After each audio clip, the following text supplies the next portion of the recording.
Selamat malam Bapak Ibu yang dikasihi Tuhan. Kita berkumpul kembali di acara kelas pendalaman Alkitab Perdatam. Dan malam hari ini kita melanjutkan topik yang sama dengan minggu yang lalu, yaitu tentang doktrin doa. Ini adalah sesi yang kelima, sesi terakhir, dan akan dibawakan oleh Pak James Rilatupa. Oke, sebelumnya kita mari tundukkan kepala, kita satu dalam doa. Bapa kami di dalam surga, kami bersyukur untuk kesempatan yang Tuhan berikan bagi kami untuk kami belajar kembali kebenaran Tuhan. Kiranya dengan pembelajaran ini pikiran kami diubahkan terus dan diperbaharui terus sesuai dengan kebenaran firman-Mu Tuhan. Supaya perilaku kami, karakter kami boleh semakin seperti Kristus. Urapi Pak James yang akan menyampaikan pemaparan, urapi kami semua Tuhan, berikan kami hikmat supaya kami mengerti apa yang kami perbincangkan malam hari ini. Dipuji nama-Mu, di dalam nama Tuhan Yesus kami berdoa. Amin. Oke, langsung saja saya serahkan kepada Pak James. Shalom. Pak David, kedengaran suara saya? Kedengaran Pak, shalom. Silakan Pak. Sudah terlihat itunya, right? Sudah. Selamat malam Bapak Ibu sekalian. Malam hari ini kita PA, Pengenalan Alkitab tentang doktrin doa di sesi yang kelima. Ini merupakan sesi yang terakhir. Di dalam sesi yang terakhir ini ada 3 bagian yang akan disampaikan. Yaitu pertama, doa Yabes.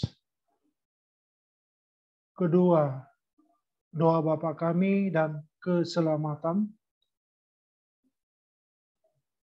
Dan ketiga, doa pribadi. Kita mulai dari yang pertama, doa Yabes. Dewasa ini, doa Yabes menjadi trendy di banyak gereja. Khotbah-khotbah mengenai doa Yabes bermunculan. Buku-buku mengenai doa Yabes diterbitkan pula. Ada gereja-gereja yang mengucapkan doa Yabes seperti sebuah kredo atau pengakuan iman dan menyanyikan seperti layaknya lagu wajib atau semacam lagu kebangsaan sebelum kebaktian dimulai atau diakhiri kebaktian. Bagaimana sebenarnya sikap kita terhadap doa Yabes? Alkitab memberi catatan mengenai dia sebagai berikut. Yabes lebih dimuliakan daripada saudara-saudaranya. Kata dimuliakan dalam teks aslinya adalah kabat, yang artinya selain dimuliakan, terhormat. Kata ini juga berarti memberi beban berat atau menambah nilai. Kalau dipersoalkan mengapa ia dimuliakan atau terhormat atau memberi beban berat atau menambah nilai, kita sukar menemukan jawabnya. Karena memang tidak ada informasi atau catatan sama sekali mengenai hal tersebut. Kalau ada yang mencoba menjawab, maka jawaban itu hanyalah sebuah perkiraan saja. Namun demikian, kalau dihubungkan dengan kesakitan ibunya waktu melahirkan, maka sangatlah logis kalau Yabes diberi perhatian lebih oleh saudara-saudaranya. Karena pergumulan ibu mereka pada waktu melahirkan Yabes. Dengan hal ini Yabes menjadi lebih bernilai atau dihargai. Yabes berseru kepada Allah. Kata berseru dalam teks aslinya adalah kara, yang artinya call out, cry out, proclaim, utter a loud sound, memanggil, berteriak, memberitakan, dan mengucapkan suara keras. Kata berseru lebih dekat artinya sebagai menjerit kepada Allah. Jadi lebih tepat diterjemahkan berseru daripada berdoa. Sedangkan untuk kata doa dalam bahasa Ibrani adalah tefillah. Kata ini memiliki beberapa pengertian antara lain intercession, supplication, a hymn, perantaraan, permohonan, nyanyian pujian. Untuk kata kerjanya adalah palal. Dengan demikian mestinya atau seharusnya doa Yabes lebih tepat diterjemahkan sebagai seruan atau jeritan Yabes. Isi seruan atau jeritan Yabes menunjukkan latar belakang kehidupan, di mana ia dilahirkan dalam keadaan ibu yang mengalami kesakitan. Kata kesakitan dalam bahasa aslinya adalah otsep. Bisa berarti pula penderitaan. Doa Yabes adalah doa yang orientasinya adalah berkat jasmani atau berkat lahiriah. Hal ini sudah sangat jelas sebab orang-orang perjanjian lama selain Abraham fokus hidupnya adalah berkat jasmani. Hal ini seharusnya tidak lagi mendapat tempat dalam kehidupan orang percaya sekarang. Yabes berseru agar ia diberkati berlimpah-limpah. Kata berkat dalam bahasa Ibrani adalah barak. Kata ini secara etimologi berarti the power of life, kuasa hidup. Bagi umat perjanjian lama, kuasa hidupnya adalah berkat jasmani. Tetapi bagi umat perjanjian baru, kuasa hidup adalah berkat rohani, yaitu kesempurnaan di dalam Yesus yang membawa orang percaya kepada kekekalan. Bagi orang percaya, tidak perlu berseru atau menjerit untuk berkat jasmani, sebab Bapa di surga sudah tahu kebutuhan kita. Matius 6 ayat 32 sampai dengan 33. Lagi pula, hidup kita adalah milik Tuhan. Tubuh kita adalah bait Roh Kudus. Tuhan pasti memberkati dan menjaganya.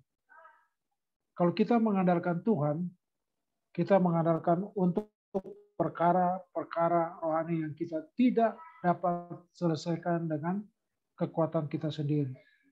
Matius 19 ayat 16 sampai dengan 26. Orang percaya tidak perlu berseru atau menjerit kepada Tuhan agar Tuhan memperluas daerah, sebab dunia ini bukan rumah kita. Kalau kita memperluas wilayah, itu adalah wilayah penginjilan, agar Injil diberitakan sampai ke ujung bumi. Tetapi jelas, Yabes belum mengerti Injil sama sekali. Daerah atau wilayah yang dimaksud Yabes adalah wilayah di bumi ini.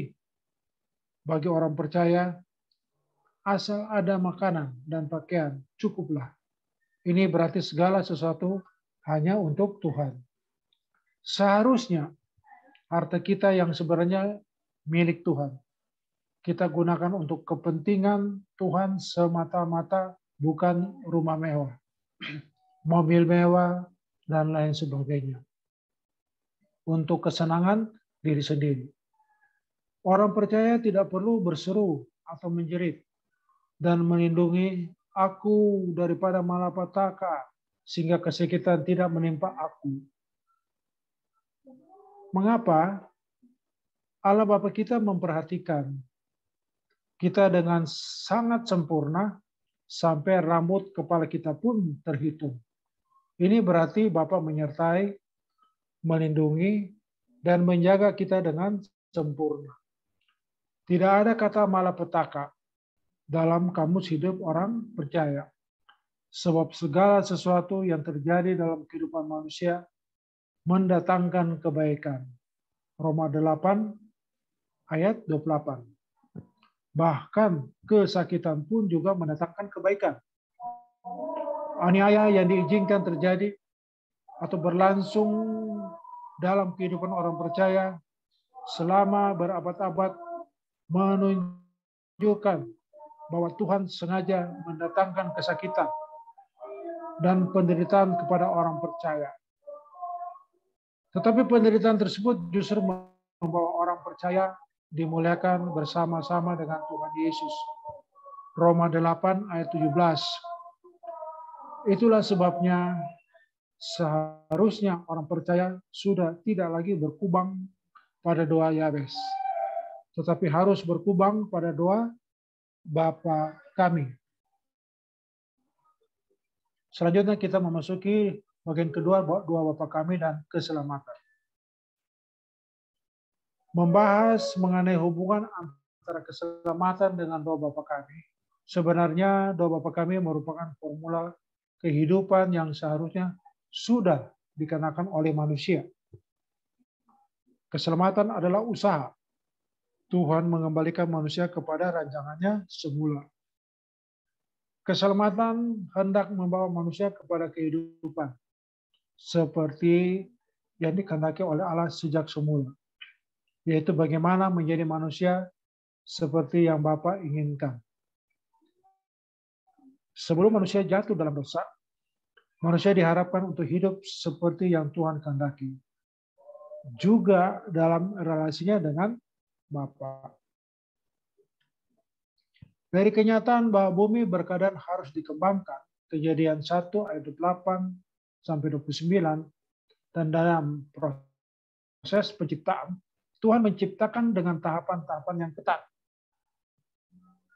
Maka bukan tidak tertutup kemungkinan manusia secara individu juga harus mengembangkan diri sedemikian rupa, sehingga manusia menjadi dewasa atau mengembangkan semua potensi yang telah ditaruh Tuhan di dalam dirinya untuk dapat menemukan dan mengembangkan alam ciptaan Tuhan, yaitu potensi moralnya dan potensi yang lain. Bagaimana seandainya apabila manusia tidak jatuh dalam dosa? Apakah manusia tidak mengerti apa yang baik dan apa yang jahat? Apakah manusia dapat memahami apa yang baik dan jahat baru setelah berbuat dosa? Kemungkinan yang paling bisa diterima adalah bahwa melalui perjalanan waktu manusia dapat menjadi dewasa dan lebih bijaksana. Jadi manusia juga bisa mengalami proses untuk menjadi dewasa atau lebih sempurna. Seandainya manusia dapat melampaui cobaan di Taman Eden, bisa jadi manusia dapat mengungguli iblis. Manusia menjadi lebih cerdas dan lebih sempurna dalam moralnya. Mari kita renungkan mengapa manusia jatuh dalam dosa menghadapi pencobaan iblis. Apakah manusia diciptakan hanya dengan kemampuan seperti itu? Logikanya manusia diperlengkapi kemampuan atau potensi untuk bisa menang atau mengungguli musuh. Tetapi kemampuan itu harus dipertahankan dan ditingkatkan dengan cara tidak melanggar apa yang diperintahkan Tuhan. Maka buah menunjukkan shortcut atau jalan pintas yang salah itu bisa dihindari. Dalam kesuciannya, pasti Tuhan tidak merancang manusia untuk jatuh dalam dosa. Lebih kita yakini bahwa Tuhan menghendaki manusia menjadi sahabatnya di keabadian tanpa harus berbuat dosa. Lebih besar kemungkinan bagi manusia bahwa manusia harus mengalami proses pendewasaan atau penyempurnaan sehingga bisa tidak akan berbuat dosa melanggar kehendaknya, daripada pemikiran bahwa manusia diciptakan dalam kondisi tidak bisa berubah lagi, statis, dan ternyata diciptakan kalah unggul dari iblis. Ini pemahaman penting agar orang percaya yang sekarang ini terpilih mengembangkan diri untuk menjadi sempurna seperti Bapa. Pengertian jatuh dalam dosa harus dipahami dengan benar dan lengkap. Kalau kejatuhan itu membuat manusia kehilangan kemuliaan Allah, Roma 3 ayat 23, itu berarti dalam segala aspeknya manusia telah gagal mencapai standar yang Tuhan rancang.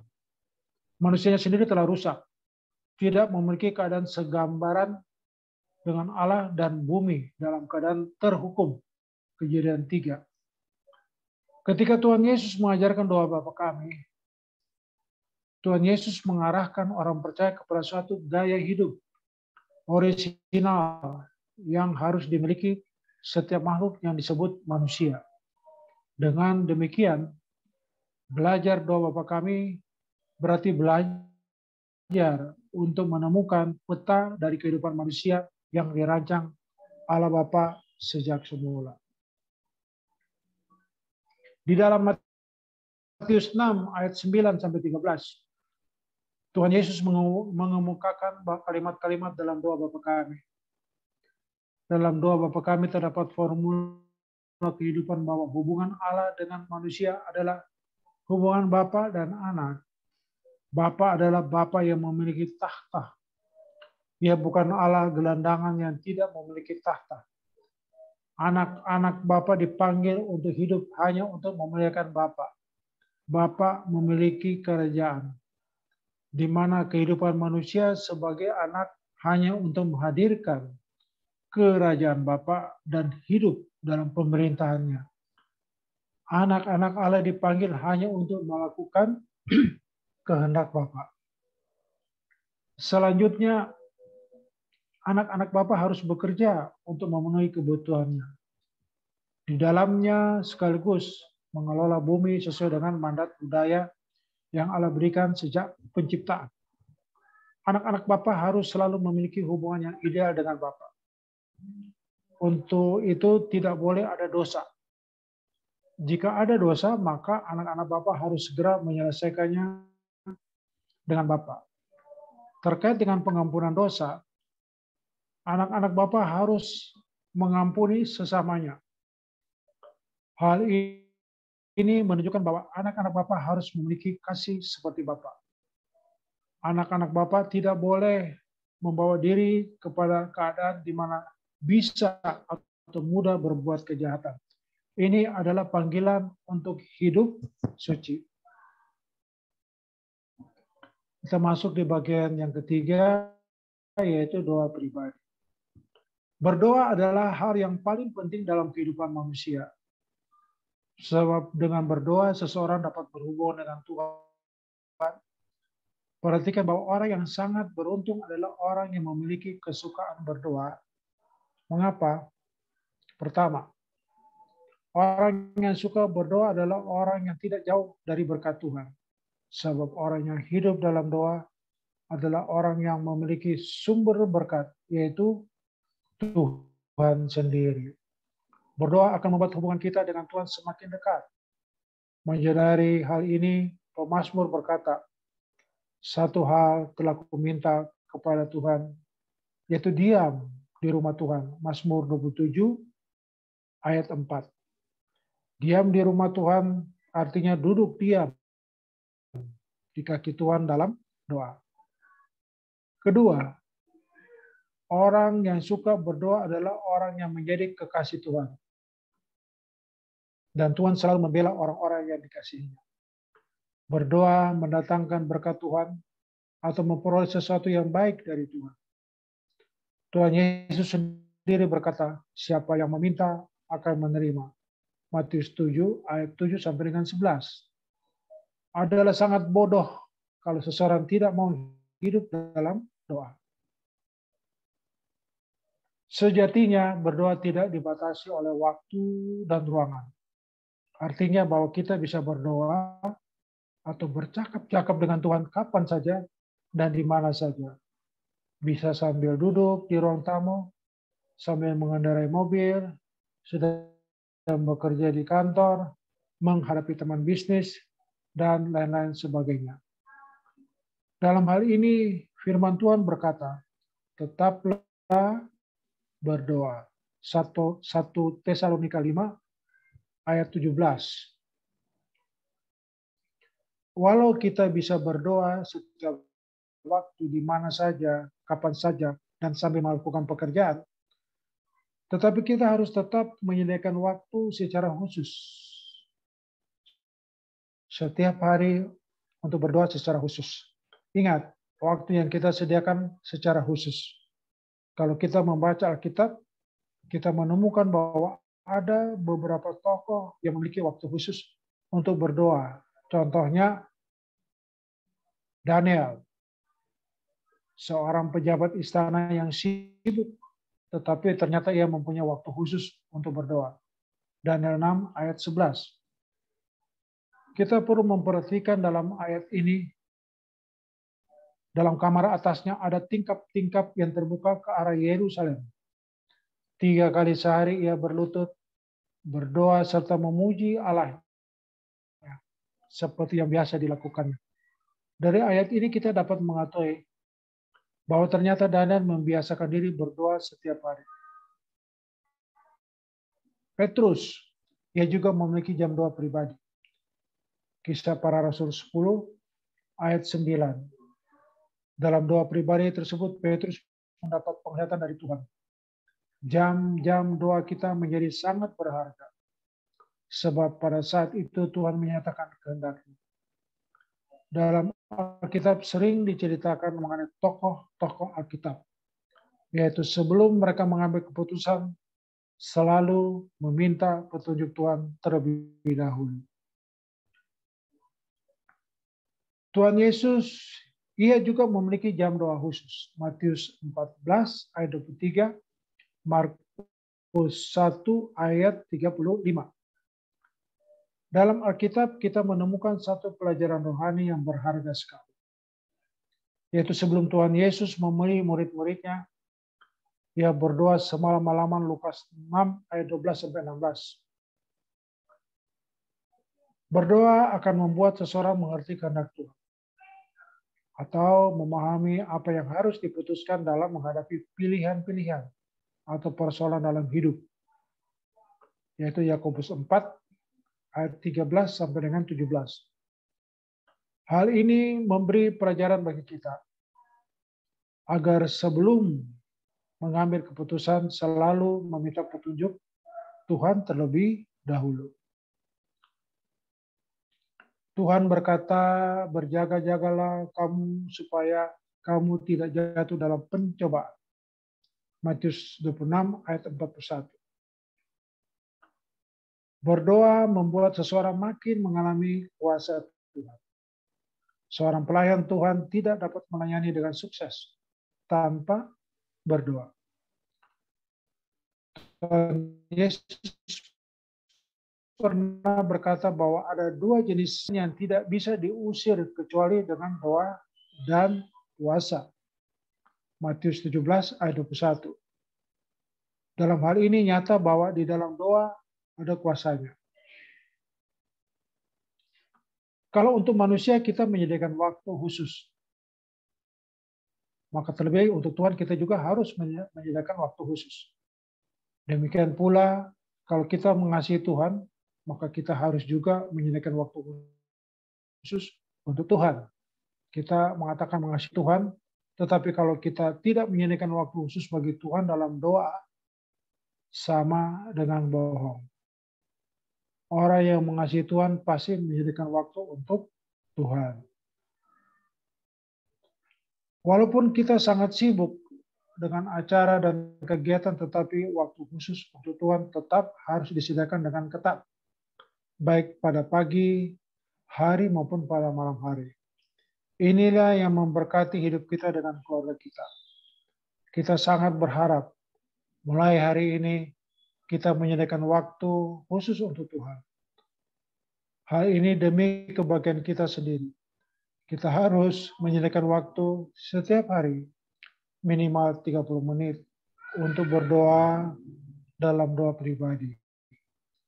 Ini adalah jalan kita diberkati Tuhan. Persiapan dalam doa pribadi ini, doa khusus atau terbatas, tentu yang pertama adalah tempat, waktu, dan dari kita sendiri. Pertama, tempat untuk berdoa jika mungkin menyediakan tempat khusus. Tetapi tempat bisa di mana saja. Yang penting kita tidak terganggu oleh lingkungan. Di dalam ruangan sudah kita siapkan semua perlengkapan doa, seperti Alkitab, buku catatan, untuk mencatat hal yang perlu dicatat, tisu, alat musik atau CD lagu yang diperkenalkan jika membutuhkan bantuan menyanyi, dan lain-lain sebagainya. Kedua, waktu. Kita harus menganggap dan menjadikan waktu doa khusus tersebut merupakan waktu yang sangat istimewa. Tuhan selalu mencari tempat yang sunyi untuk berdoa. Markus 1 ayat 35. Waktu doa ini tidak boleh terganggu oleh kesibukan apapun. Waktu yang baik biasanya pagi hari sebelum kita melakukan berbagai kesibukan. Tuhan Yesus mengambil waktu di pagi hari, Markus 1 ayat 35. Pagi hari adalah waktu yang baik, sebab pada waktu itu tubuh masih segar dan tidak lelah. Kalau malam hari biasanya sudah lelah dan mudah mengantuk. Ketiga, ada persiapan diri yang penting yang harus dimiliki seseorang untuk masuk doa pribadi. Yaitu pertama, orang harus memiliki fisik yang pagi hari. Sebab pagi hari tubuh masih segar dan tidak lelah. Oleh sebab itu sebaiknya kita menyediakan waktu doa pada pagi hari setelah kita cukup istirahat. Tubuh segar membantu seseorang berdoa dengan lebih baik. Kedua, hati yang bersih. Sebab kita tidak dapat menjumpai Tuhan kalau hati kita masih kotor. Doa yang benar adalah doa yang dilakukan oleh orang yang hidupnya tidak menyimpan dosa. Tuhan sangat membenci dosa. Oleh sebab itu kita harus berusaha hidup suci. Atau memiliki hati yang bersih. Mazmur 66 ayat 18. Doa dari orang suci hatinya didengar dan dipedulikan oleh Tuhan. Yesaya 51 ayat 1 sampai dengan 2. Kalau seseorang berdosa, ia harus segera bertobat. Kalau tidak, ia tidak layak menghadap Tuhan dalam doa. Ketiga, hati yang merindukan atau haus akan Tuhan. Doa yang benar adalah doa yang dilakukan dengan hati haus akan Tuhan. Artinya merindukan bertemu dengan Tuhan dalam doa. Mazmur 42 ayat 2 sampai dengan 3. Doa yang dilakukan dengan hati yang haus akan Tuhan akan menciptakan doa yang tidak terpaksa. Keempat, kita harus memiliki hati yang tenang. Petrus menulis dalam suratnya, kesudahan segala sesuatu sudah dekat. Karena itu kuasailah dirimu dan jadilah tenang, supaya kamu dapat berdoa. 1 Petrus 4 ayat 7. Kata tenang dalam teks aslinya adalah soproneo, yang artinya teduh dalam pikiran dan menguasai diri. Bagaimana seseorang bisa benar-benar tenang? Satu hal yang harus dilakukan yaitu tidak lagi memiliki kesenangan dalam hidup ini kecuali menyenangkan hati Tuhan dengan hidup berkenan kepadanya. Barangkali kita bertanya-tanya bagaimana kita berdoa dalam waktu lama, sebab banyak orang yang bingung mau bicara apa dalam doa. Dalam doa pribadi kita bisa mengisi dengan beberapa hal antara lain. Pertama, mengucap syukur atas berkat yang Tuhan telah berikan. Efesus 5 ayat 20. Kedua, meminta pertimbangan Tuhan dalam segala hal. Biasanya sebelum kita mengambil keputusan, kita selalu berdoa meminta tuntunan Tuhan. Yakobus 4 ayat 13 sampai 17. Dalam pengalaman kadang-kadang kita gagal mengambil keputusan sebab kita tidak meminta nasihat Tuhan terlebih dahulu. Ketiga, menyampaikan permintaan atau permohonan kepada Tuhan. Efesus 6 ayat 18. Keempat, menaikkan pujian dan penyembahan. Ibrani 13 ayat 15. Walaupun kita tidak bisa menyanyi seperti penyanyi profesional, tetapi kita berusaha menyembah dan memuji Tuhan. Memang Tuhan tidak memberikan kepada semua orang bakat nyanyi dan suara yang bagus, tetapi Tuhan memberi kepada semua orang hati untuk memuji dan menyembah Tuhan. Bila kita melakukan firman Tuhan ini, yaitu menyediakan waktu untuk berdoa secara khusus, maka kita akan memiliki pengalaman luar biasa dengan Tuhan. Hal ini akan memicu dan mempersiapkan kita hidup dalam doa tak terbatas. Artinya, sepanjang waktu dan dimanapun kita berada. Kelima, berdiam diri di hadapan Tuhan. Pada waktu kita berdiam diri, Tuhan mengoreksi keadaan kita. Saat kita berdiam diri, saat dimana percakapan secara batin dengan Tuhan dapat berlangsung sangat terang. Orang percaya yang kuat atau bertahan lama berdiam diri akan sangat betah berdoa. Bila kita melakukan firman Tuhan ini, yaitu menyediakan waktu untuk berdoa secara khusus, maka kita akan memiliki pengalaman yang luar biasa dengan Tuhan. Hal ini akan memicu dan mempersiapkan kita hidup dalam doa tak terbatas. Artinya sepanjang waktu dan dimanapun kita berada. Demikian penyampaian doktrin doa di sesi yang kelima. Terima kasih. Tuhan memberkati kita semua. Baik, terima kasih Pak James sudah menyampaikan pemaparannya. Topik yang kita bahas sangat populer ya, doa Yabes, kemudian doa Bapa Kami, kemudian doa pribadi ya. Jadi ada 3 topik yang kita bahas sekaligus menjadi penutup dari sesi doa ini ya. Oke.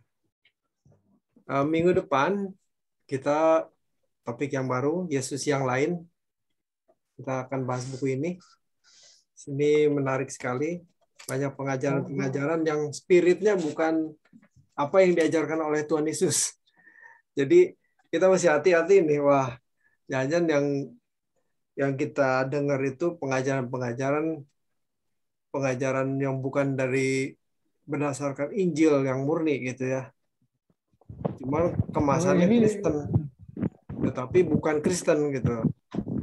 Atau jin yang dinamai Yesus, jadi jin Yesus gitu ya. Nah, ini kita belajar ya. Iya. Oke. Yuk, mari kita akhiri pertemuan kita malam hari ini. Kita berdoa. Bapa di dalam surga, kami bersyukur untuk bincang-bincang malam hari ini. Terima kasih untuk sharing kami, menguatkan kami satu dengan yang lain, Tuhan. Kiranya Tuhan tolong dalam kami bisa melakukan kebenaran firman-Mu ini, menguatkan iman kami, mengubah karakter kami ini, Tuhan. Terima kasih Bapa. Bapa memberkati kami semua yang hadir. Kiranya kami boleh diubahkan terus menjadi semakin seperti Engkau, Tuhan. Terima kasih Bapa. Kami mau akhiri pertemuan kami dan kami naikkan syukur kepada Tuhan. Dan kami mau beristirahat malam hari ini. Bapa memberkati kami. Di dalam nama Tuhan Yesus Kristus kami sudah berdoa. Haleluya. Amin. Amin. Terima kasih. Bye. Terima kasih semuanya. Terima kasih David. Selamat malam. Selamat malam. Eva semuanya. Ya.